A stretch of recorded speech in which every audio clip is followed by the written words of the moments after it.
Good evening friends. आप लोगों को ऑनलाइन करियर फाउंडेशन में फिर से स्वागत है। तो दो वीडियो हमने बहुत ही लॉन्ग लॉन्ग 40 मिनट और 20 मिनट तक का लगभग बना दिया था। तो आज सोचा हूँ कि छोटा वीडियो बनाऊं और झारखंड में जो छोटे छोटे राजवंश जिन्होंने शासन किया हमारे झारखंड पर, उसके बारे में संक्षिप्त में बताना चाहेंगे, क्योंकि अगर एक एक राजवंश को हम अलग अलग से अगर बताते हैं तो आपको कंफ्यूजन ज्यादा होगा। तो इस कंफ्यूजन से बचने के लिए, क्योंकि हमारे झारखंड के अगर स्वरूप को अगर देखें और उस झारखंड के स्वरूप के अनुसार कौन कौन सा क्षेत्र पर कौन कौन से राजाओं ने शासन किया, उसको अगर आप देखेंगे तो एक बार में पूरा झारखंड का आपको नॉलेज आ जाएगा कि कहाँ पर किसने किया। अगर एक एक को बताएंगे ना तो क्या होगा कि वो आपको सही से याद नहीं रहेगा, क्योंकि हम जानते हैं ये चीज ना कि जो सही तरीके से जो भी नया स्टूडेंट है, जिसको अच्छी तरीके से झारखंड का जीके नहीं पता है, तो वो कंफ्यूज हो जाएंगे। जब तक आप नागवंश पढ़ेंगे तो ढाल वंश का भूल जाएंगे, ढाल वंश पढ़ेंगे तो मानव वंश का भूल जाएंगे। तो इस तरह का समस्या ना हो, इसलिए एक बार संक्षिप्त में किसने कहा किया उसको आप देख लीजिए, और उसको संक्षिप्त में हम ये बताना चाहेंगे कि किस राजा ने कब कहाँ स्थापना किया और क्या शासन किया। बस इसको जानकारी थोड़ा सा रखिए और पूरा मैप को एक बार झारखंड को उसी में से समझ लीजिए। उसके बाद फिर एक एक करके हर राजवंश का बताएंगे, तब जो है सो आपको अच्छा से दिमाग पर सेट भी रहेगा। तो आज का कक्षा आरंभ करते हैं।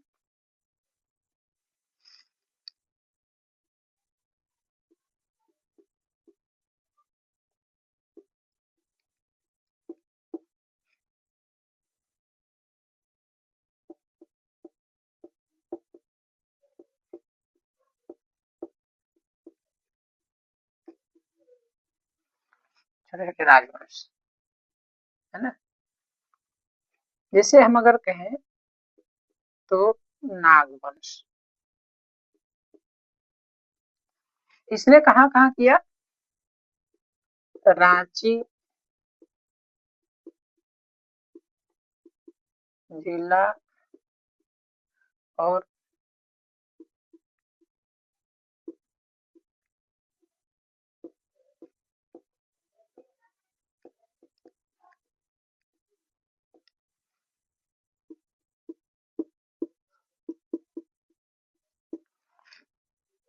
ठीक है।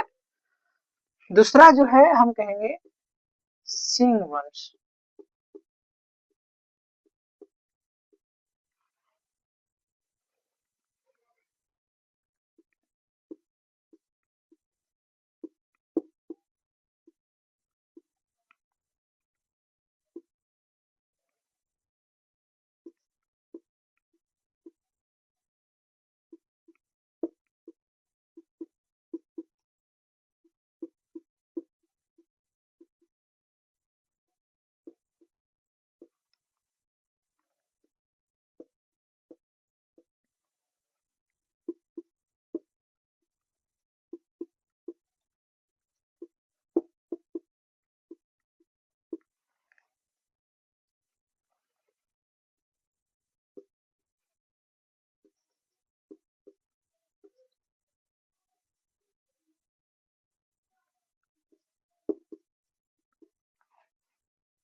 नागवंश हो गया, सिंहवंश हो गया, ढालवंश हो गया, चेरो हो गया, रामगढ़ हो गया, हो गया, पंचित हो गया, उधर थर का हो गया, रामगढ़ का हो गया, पंचित।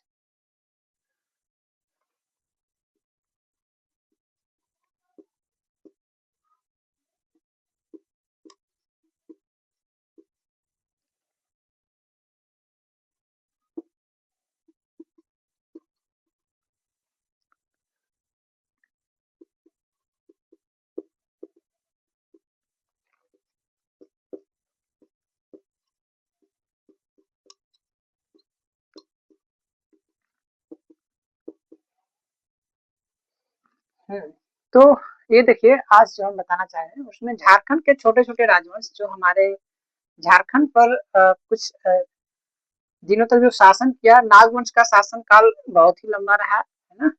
इसको कहा जाता है कि फर्स्ट शताब्दी से ही फर्स्ट शताब्दी से ही फर्स्ट शताब्दी से ही आरंभ हो गया था इसका, है ना? इसका सबसे जो पहला राजा था, इसका फनी मुकुट राय, फनी मुकुट राय। कहा जाता है कि फनी मुकुट राय के बारे में कि इसका माँ पिताजी जो है, जो काशी से एक ब्राह्मण आ रहे थे, जा रहे थे पूजा करने के लिए, कहाँ पर? आज का जो आपका उड़ीसा में है पुरी, उसी रास्ता में ही जाते वक्त जो है सो फनी मुकुट राय होता है। और इसका नाम फनी इसलिए हुआ क्योंकि जो उस समय जब इसको किसी ने देखा तो सांप ने उसको अपना फन से इसको बचाए हुए था, इसी नाम इसका नाम फनी मुकुट राय हुआ। और इसी का ही जो है सो कहा जाता है कि ये नागवंश का पहला राजा था। उसके बाद ये देखिए, रांची का जिला और इसके नजदीक के जिले पर ही शासन इसने किया, ठीक है? इसके नजदीक के शासन में हमने, आप आज के डेट में देखिए, चाहे वो खूंटी हो, लोहरदगा हो, गुमला हो, तो इन सारे डिस्ट्रिक्ट पर ज्यादातर जो है नागवंश का शासन रहा। सिंह वंश जो है, सिंह वंश का शासन जो है पूर्वी सिंहभूम, सरायकेला, पश्चिमी सिंहभूम, सरायकेला, खरसावां और इसके कोल्हान क्षेत्र में यही सब इसका डिस्ट्रिक्ट आता है। अ, तो उसमें जो है सो सिंह वंश ने शासन किया। सिंह वंश का शासन काल, आप इसके बारे में जब जानेंगे, इसका 2 बार इसका शासन हुआ, एक सिंह वंश का। एक प्रथम बार कहा जाता है कि जो कि 18वीं 12वीं शताब्दी, 8वीं शताब्दी से 12वीं शताब्दी तक रहा, फिर 12वीं से जो है सो फिर ये अंग्रेज का शासन काल तक रहा सिंह वंश का। और सिंह वंश का शासन काल के बारे में जब पढ़ाएंगे तो बहुत ही रोचक लगेगा, क्योंकि इसका कहानी बहुत ही अच्छा है, और इसको जब जानेंगे तो सिंह वंश को आप फिर भूल नहीं पाएंगे। और उसके बाद आता है ढाल वंश। ढाल वंश, आप जानते हैं कि अंग्रेज जो क्रॉस किया था, यही ढाल वंश के एरिया से क्रॉस किया था। सबसे पहले जो कहता है ना कि अंग्रेज झारखंड जब आया था, तो इसी की तरफ से आया था। और ये पूर्वी सिंहभूम और बंगाल के जो मिदनापुर जो डिस्ट्रिक्ट है, जहाँ पर इस बार कुछ दिन पहले जो ट्रेन का जो दुर्घटना वगैरह जो हुआ था, याद होगा 2018 2010 के करीब, झारग्राम साइड, वो सब एरिया जो है आपका सिंह वंश का ढाल वंश का चला। चेरो वंश जो है ये पलामू एरिया, गढ़वा एरिया और जो लातेहार का क्षेत्र आज के जो है, वो चेरो वंश ने शासन किया। ये इसका शासन काल उधर का एरिया के लिए बहुत ही लाभदायक रहा। एक से एक अच्छे राजा हुए। कहा भी जाता है कि जो इसका मेदिनी राय जो इसका राजा था, इसी का राजा, इसी वंश का, चेरो वंश का ही राजा था मेदिनी राय। और इसी मेदिनी राय के नाम पर ही उस जगह का डाल्टनगंज के नाम जो मेदिनी नगर भी पड़ा है। तो मेरा कहना है कि ये चेरो वंश जो है, ये रक्सेल वंश जो है, इसी को ये हटा करके और चेरो का वंश का शासन काल उसमें चला। एक चेरो हो गया, ढाल हो गया, सिंह हो गया। अब आ गया मान वंश। ये जो है सो आपका धनबाद के क्षेत्र में और बोकारो पुरुलिया का एरिया में आया था, और उसी का ही एक सब कहा जा सकता है कि छोटा सा उसका राज्य था, पंचित राज, जो पुरुलिया और धनबाद का क्षेत्र ये सब का राज किया। खरवार वंश जो है ये पलामू, गढ़वा, लातेहार और रक्सेल भी उसी में किया। रक्सेल को ही हटा करके चेरो जो सो आया था। तो आज का छोटा वीडियो रहेगा। एक और था खरडीहा,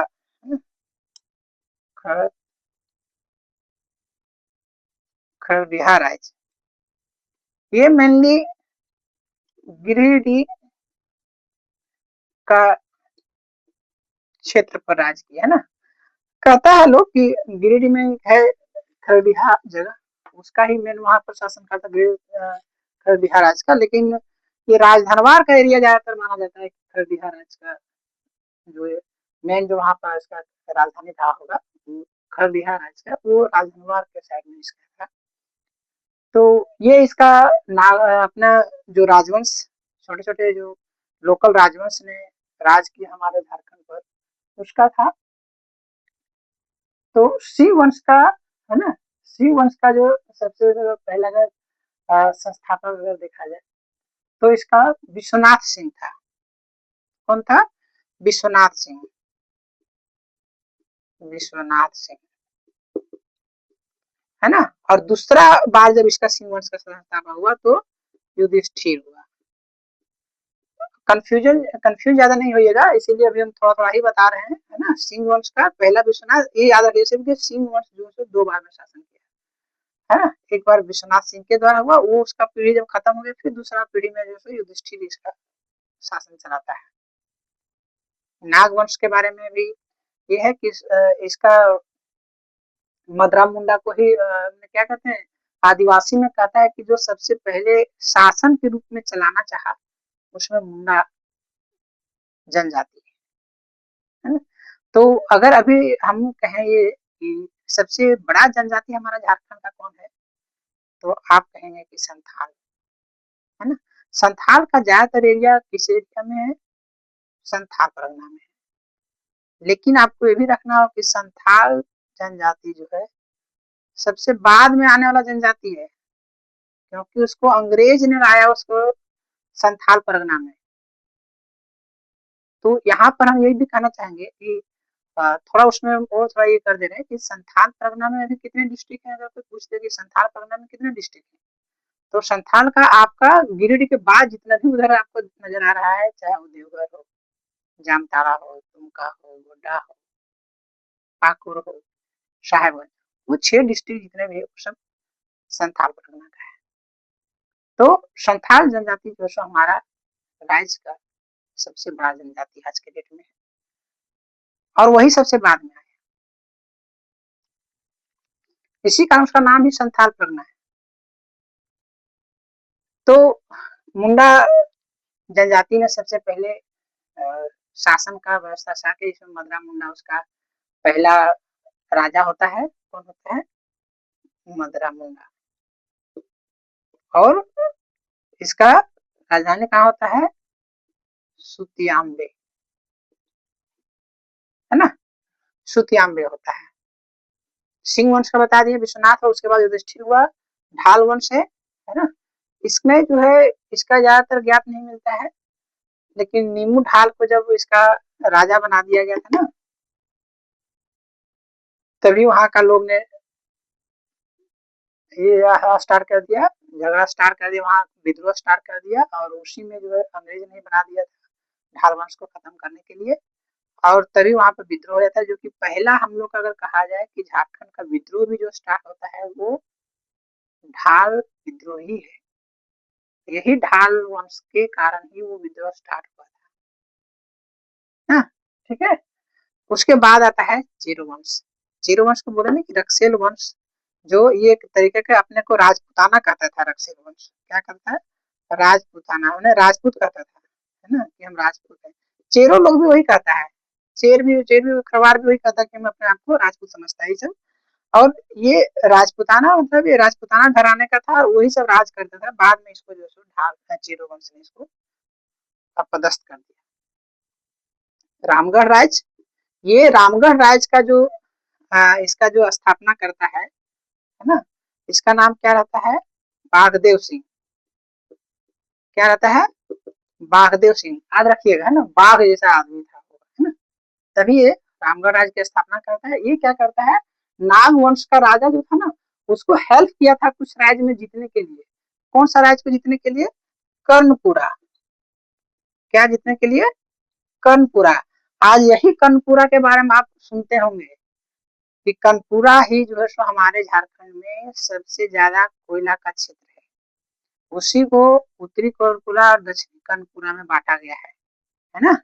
इसमें पूछता है कि ज्यादातर कोयला किस कर्णपुरा में है, उत्तर में है कि दक्षिण में है। तो इसका क्या उत्तर रहता है कि दक्षिणी कर्णपुरा में ज्यादा कोयला।